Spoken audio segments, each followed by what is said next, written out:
আবারও ভর সন্ধ্যায় এক বৃদ্ধা মহিলাকে মুখ চেপে ধরে সোনার হার ছিনতাইয়ের অভিযোগ উঠেছে দুষ্কৃতীদের বিরুদ্ধে। এদিন ঘটনাটি ঘটে নদিয়ার শান্তিপুর থানার কালীপুর এলাকায়।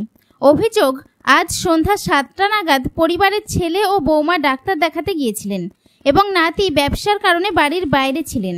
বাড়ি ফাঁকা থাকার সুযোগকে কাজে লাগিয়ে বৃদ্ধার গলা থেকে হার ছিনতাই করে চম্পট দিল দুষ্কৃতীরা। পরিবার সূত্রে জানা যায়, ওই বৃদ্ধা মহিলা ঘর থেকে বাইরে বেরিয়েছিলেন বাথরুম করবে বলে এবং সেই সময় বাড়ির উঠোনে থাকা একটি ইলেকট্রিক বোর্ডে সুইচ দিতে গেলেই অভিযোগ, অতর্কিত হাতে ধারালো অস্ত্র এবং মুখ ঢেকে আসে দুই দুষ্কৃতী। বৃদ্ধার গলা থেকে সোনার হার ছিনতাই করে নিয়ে চম্পট দেয় তারা। চিৎকার চেঁচামেচি পেয়ে ছুটে আসে প্রতিবেশীরা। খবর পেয়ে ঘটনাস্থলে আসে শান্তিপুর থানার পুলিশ। গোটা ঘটনায় তদন্ত শুরু করেছে police. Bureau report, NE Bangla.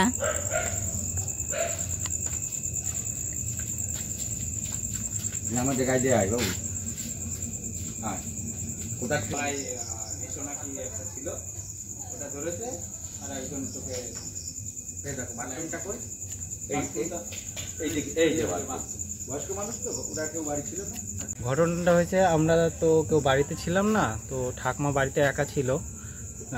এবার ঠাকমার বাথরুম চেপেছে বলে ঠাকমা ঘর থেকে বেরিয়ে এসে এখানে বোর্ডে লাইটটা দিতে গেছে, তখন ওনাকে গলায় নাকি ছুরি দিয়ে ধরেছে, ধরে ওনার চেনটা ছিনতাই করে নিয়ে চলে গেছে। তো প্রমাণস্বরূপ এখানে পায়ের ছাপ এখানে দেখা যাচ্ছে, 2-3 জায়গায় পায়ের ছাপ আছে, এখানে আছে, ঠিক আছে, এখানটায় আছে। তো আমরা এই ঘটনাতে খুব আতঙ্কে আছি। কি নাম ঠাকুমার? ঠাকুমার নাম ব্রজবালা পাল। বয়স কেমন হবে? বয়স 70 বছর। কি খোয়া গেছে? গলার একটা চেন খোয়া গেছে শুধু। ঘটনার সময় কি উনি একাই ছিলেন বাড়িতে? ঘটনার সময় উনি একাই বাড়িতে ছিলেন। আপনারা কোথায় ছিলেন? আমি হাটে গিয়েছিলাম, আর মার শরীর খারাপ ছিল, বাবা আর মা ডাক্তারের কাছে। কটা নাগাদ হয়েছে ঘটনাটা? ঘটনাটা হয়েছে 8টার একটু আগে, 8:45 নাগাদ। কয়জন এসছিলেন? তারা 2 জন ছিলেন, একজন উঁচু লম্বা করে মোটা করে শরীর স্বাস্থ্য ছিলেন, আর একজন রোগা মতো আমার মতো। আমি ছিলাম না তো। আচ্ছা, আমি পরে এসে শুনলাম। শুনতে পেলেন? ওই শুনতে পেলাম যে এরকম বাইরে বাথরুমে যাচ্ছিল, তখন এসে মুখ চেপে ধরে, মানে মুখটা ঢাকা ছিল, গলাতে ছিঁড়ে নিয়ে চলে গেছে। কি নিয়েছে? চেন। কিসের চেন? যেটা সোনার চেনই ছিল বলে। আচ্ছা, সোনার তাই। এটা ঘটনা কথা হয়েছে, আপনি কি কখন জানতে পারলেন? আমি আমাদের আবার ওইদিকে আর একটা বাড়ি আছে, ওই বাড়িতে যাই সন্ধ্যাবেলায়, ওই বাচ্চা কাচ্চা আছে, রাখতে হয়। এই 8:45 নাগাদ আমার প্রতিবেশী দয়াল পালের মা বাড়িতে একাই ছিলেন। দয়াল পালের স্ত্রী অসুস্থ হওয়ার কারণে সে তাকে ডাক্তার দেখাতে নিয়ে যায় এবং তার ছেলে ছোট একটি ব্যবসা করে হাটে গেছিল, বাড়ি একাই ছিল। মহিলা বয়স্ক মানুষ, বৃদ্ধ মানুষ বাথরুম পায়, সে বাথরুমের দিকে যেতে গিয়ে যেখানে সুইচ বোর্ডটা আছে সেখানে সুইচ দিতে গেলেই তখন তাকে 2 জন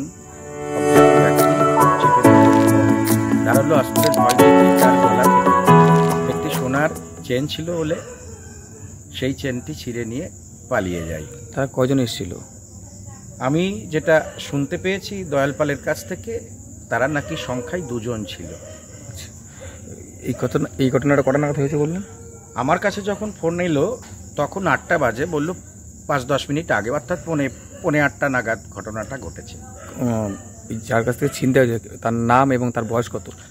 তার বয়স অন্তত প্রায় 80 বছর, কিন্তু আমি নামটা বলতে পারি, হয়তো 70-75 এরকম হবে। কতটা আতঙ্কে রয়েছেন আপনারা?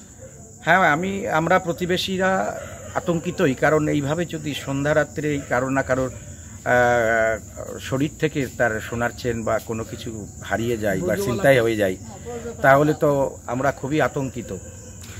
কয়েকদিন আগে তো আবার একটা ঘটনা ঘটেছে। হ্যাঁ, শুনেছি সেটা। এরপরে কি আবার? জানি না এটা কেন হচ্ছে, এবং আমি মনে করি যে এটা অবশ্যই গুরুত্ব দিয়ে দেখা উচিত, কারণ এইভাবে মানুষের নিরাপত্তাহীনতায় যদি মানুষ তার সম্পদ হারিয়ে যায়, আজকালকার দিনে মানুষের প্রত্যেকেরই আর্থিক পরিস্থিতি খুবই করুণ। আপনার নাম? আমার নাম যুগল পাল। এই জায়গাটার নাম? আমার বাড়ি কালীপুর, এই জায়গার নামও কালীপুর।